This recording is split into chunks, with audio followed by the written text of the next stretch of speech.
Welcome to Speed Reads. Speak like a CEO.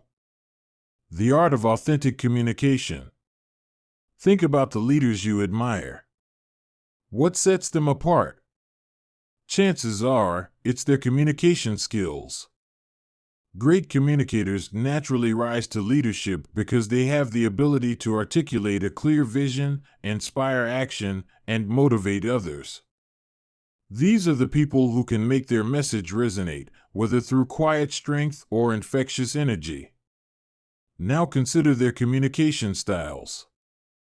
Each leader communicates differently, in a way that feels authentic to them. It's not about following a script, it's about speaking from the heart. When leaders are genuine, people listen. That's the key to powerful communication, being true to yourself. If you made it this far, don't forget to subscribe to our channel, Speed Reads. Your support is greatly appreciated. If you want to communicate like a leader, it's not about learning tricks or formulas, it's about discovering your own authentic voice. This guide will help you uncover communication strategies tailored to your personal style, showing you how to connect with others in a way that feels natural and impactful. Dive in and learn how to lead with your own voice. Speak like a leader. American lawyer and author James Hume famously said, "Every time you have to speak, you are auditioning for leadership." So, why not aim high and speak as if you're auditioning for the top role, CEO? What sets great leaders apart is their ability to communicate authentically. Effective CEOs don't follow a rigid script, they lean into their own unique voice and style. Authentic communication helps build trust and credibility with teams, stakeholders, and the public.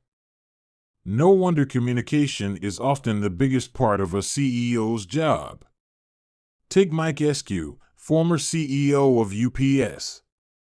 A typical day for him involves constant communication, informal chats with drivers in the morning, focus groups with managers, one-on-one meetings with customers, speaking with the press, and hosting town hall meetings. His schedule revolves around listening and speaking, highlighting just how essential communication is at the leadership level. A study by Bates Communication found that to be perceived as an authentic and powerful leader, you need to project integrity, vision, emotional intelligence, clarity, and follow-through. To do this effectively, leaders need to be open and share a bit of themselves, being vulnerable when necessary. This authenticity is what earns the trust and loyalty of their teams. It's also important to remember that no one is a natural-born speaker. Many CEOs will admit they initially disliked public speaking. Like any other skill, it takes practice. The key is to view your communication abilities as assets. Start by assessing your communication style, ask for feedback, listen carefully, and look for opportunities to improve.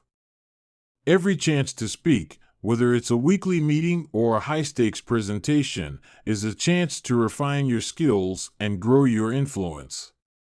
Learn the secrets of top communicators. What sets top-level communicators apart? Here are 8 secrets that CEOs use to make an impact every time they speak.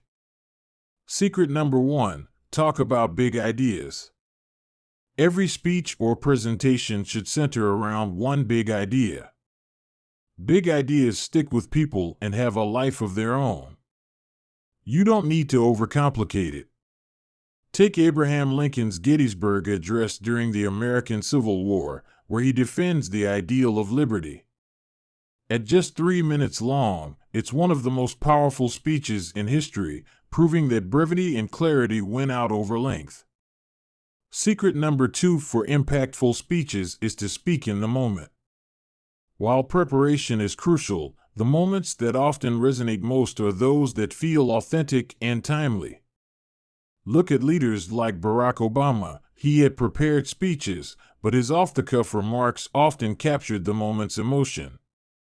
Secret number 3 is this: keep it simple. Complicated messages get lost. When your message is simple and clear, it's more likely to be remembered and acted upon. CEOs know that simplicity is key to being understood and followed. Secret number 4, be a straight shooter. Good communication isn't just about sounding great, it's about telling the truth. Employees want leaders who are transparent, even when the news isn't good. Address tough issues head-on rather than sugarcoating them. The 5th secret for impactful speaking is to be an optimist. While honesty is essential, it's equally important to keep hope alive. People follow leaders who can balance realism with optimism, inspiring them to believe in better outcomes. Secret number 6, focus on the future. Even in tough times, strong leaders focus on the future. A clear vision for what lies ahead motivates employees to work toward a shared goal. Now for impactful speaking secret number 7, be real. People may feel distanced from you as a CEO. Break that wall by being relatable, whether through humor, shared experiences, or self-effacing comments. Authenticity builds connection. And finally, we have secret number 8, which is to stand for something. As CEO, you are the embodiment of your company's mission. Every word and action should reflect that. When you stand for something meaningful, people will rally behind you. Give speeches like a CEO. Want to give a speech like a CEO? Start with one goal in mind, delivering a clear and memorable message. Your core takeaway should be the centerpiece of your speech, guiding everything you say. But how you present that message is just as important. Here's how to make your speech stand out. Start with a story. One of the most effective ways to captivate an audience is by telling a story. It should have conflict, suspense, and detail that naturally introduces your topic. Don't be afraid to share something personal. It helps the audience feel connected to you. But avoid making yourself the hero of the story. Instead, focus on how the experience shaped your perspective. This balance keeps you relatable without coming across as arrogant. As well as having a story, you'll need to talk about your audience. A great speech isn't a monologue, it's a conversation. Show your audience you're speaking to them, not at them. Reference their city, their company, or their contributions. If you can, mention specific people or projects. When you make the speech relevant to them, they'll feel valued and more engaged. And use humor wisely. Humor creates an instant connection, but you don't need to be a stand-up comedian. Lighten the mood by poking fun at shared challenges or making a self-deprecating joke. Take a page from Abraham Lincoln, who famously said, "If I were two-faced, would I be wearing this one?" This quip is witty, disarming, and shows he wasn't afraid to laugh at himself. Just remember this: avoid making jokes at others' expense. Another technique for when you speak is using analogies to simplify complex ideas. Analogies can turn abstract concepts into something relatable. Think of the classic comparison: the internet is like an information superhighway. It's an easy way to convey a complicated idea in a way people can instantly understand. Facts can also add weight to the message in your speech, as long as you bring them to life. For example, if you're discussing productivity, you could mention that UPS delivers 24 million packages every day. But don't stop there, attach a story to it. Talk about a delivery driver's journey to make it personal, making the fact not just memorable but impactful. With these elements, your next speech will resonate with your audience and leave a lasting impression. Give presentations like a CEO. A presentation, according to the dictionary, is something offered or given, a descriptive or persuasive account. Think of your presentations as a gift, a transfer of knowledge or insight from you to your audience. Whether you're speaking to the board, staff, or investors, your role is to help your audience grasp key concepts, often backed by supporting data or visuals. So, how can you best give this gift? To give your listeners your very best, put in some dedicated preparation before you come to present. Don't jump into drafting straight away. Start by clarifying your topic and setting an agenda. But here's a critical step: compare your agenda with your audience's needs. If they don't align, throw out your agenda. You already know your points, but the presentation should revolve around what your audience needs to hear. Address their concerns, whether it's about costs, benefits, or success metrics. On the topic of preparation, you're probably wondering, to PowerPoint or not to PowerPoint? While slides can be useful for visual information, they can also be distracting. So use these kinds of software sparingly, and when you do, opt for visually impactful slides that enhance your message rather than overcrowding them with text. Now you're ready to draft your message. As you do this, opt for inclusive language.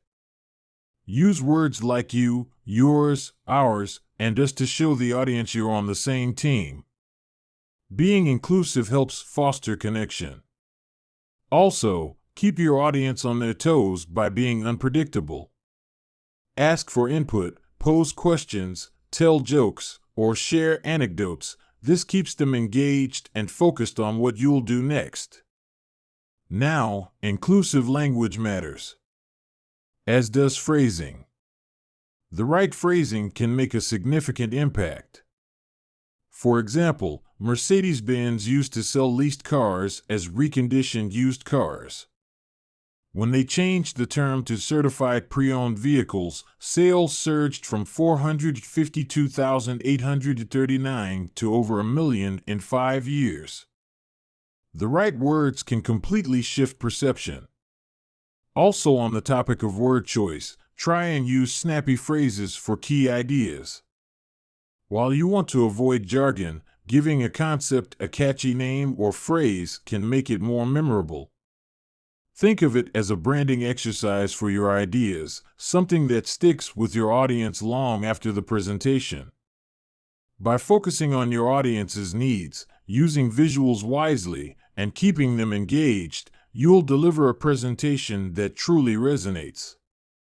Lead meetings like a CEO meetings in many workplaces can feel like a necessary evil, but with the right communicator at the helm, they can be impactful and productive.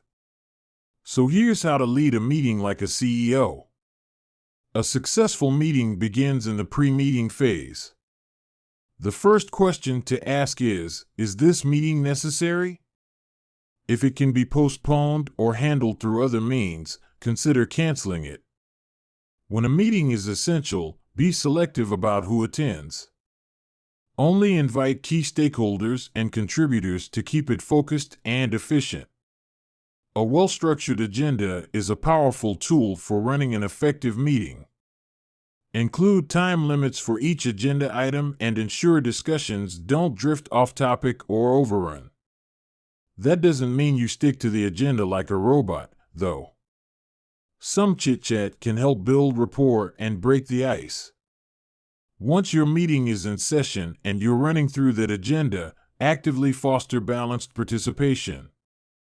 It's easy to let vocal individuals dominate the conversation, but a successful meeting is one in which all stakeholders are heard. So, use stock phrases to draw quieter participants into the discussion. For example, Sharon and I discussed this before the meeting. Sharon, would you like to share your thoughts? Or Juan, I noticed you shaking your head. Do you disagree? This encourages everyone to contribute, ensuring a diversity of perspectives. Of course, with everyone participating in the meeting, it's possible that conflict will arise. Don't shy away from it. When handled properly, disagreements can be productive and lead to better solutions. Create a safe environment where people feel comfortable expressing dissent. Encourage everyone to have a voice by using decision-making tools like evaluation sheets or grids. Finally, try to summarize key points throughout the meeting. This helps keep everyone on the same page and come toward a consensus. Consensus, you should remember, isn't about eliminating conflict, it's about finding an acceptable resolution. If the group can't reach consensus organically, it's your role as the leader to step in and make the final decision. Speak with the media like a CEO. Speaking with the media can be intimidating, but if you're CEO, it's a crucial part of your role. Whether you're giving an interview or holding a press conference, you're representing your organization's voice and values. To ensure success, here are some key tips to help you speak like a CEO when engaging with the press. Before any media engagement, focus on 2 or 3 key talking points. These should be clear, concise, and easy to understand, even for those unfamiliar with your industry. Make complex topics more digestible, and don't shy away from sharing your perspective. The media thrives on opinions, and by expressing yours, you can position yourself as a thought leader in your field. During your engagement, use flags to highlight important messages. A flag is a conversational tool that signals you're about to say something important. Phrases like "the most valuable lesson here is," or "it's important to clarify," cue the reporter and audience to pay attention to your next point. Flags are especially useful when you want to emphasize a critical message. Just as flags emphasize important issues, conversational bridges can serve to guide the discussion back to those key talking points. Sometimes, reporters may ask questions that lead the conversation in a direction you'd rather avoid. Instead of dodging the question, address it briefly and then use a bridge to guide the conversation toward your talking points. For example, after a quick response, you might say, "What's important to remember is," or "we're happy to report that." This keeps you in control of the narrative while still addressing the reporter's inquiries. If you've watched even a few interviews with CEOs, you will probably have heard them say "no comment" in response to an uncomfortable question. This is a mistake. Saying "no comment" makes you look defensive or evasive, even if you have nothing to hide. Instead, offer an acceptable explanation without revealing sensitive information. You can say something like, "We're still gathering details on that," or "I'm not able to discuss that right now, but I can share that." With proper preparation and a few conversational strategies up your sleeve, you can turn even the most intimidating media encounter into a productive conversation. That's how you do it like a CEO. Final summary in this book, To Speak Like a CEO by Suzanne Bates. You've learned that speaking like a CEO involves authentic, clear, and impactful communication that builds trust with teams and stakeholders. Top leaders focus on delivering concise, meaningful messages, often through big ideas, simplicity, and genuine connection, while using conversational strategies like flags and bridges to guide interactions when speaking to the press. Okay, that's it for this book. We hope you enjoyed it. If you can, please take the time to leave us a rating. We always appreciate your feedback. See you in the next book. If you made it this far, don't forget to subscribe to our channel, Speed Reads. Your support is greatly appreciated.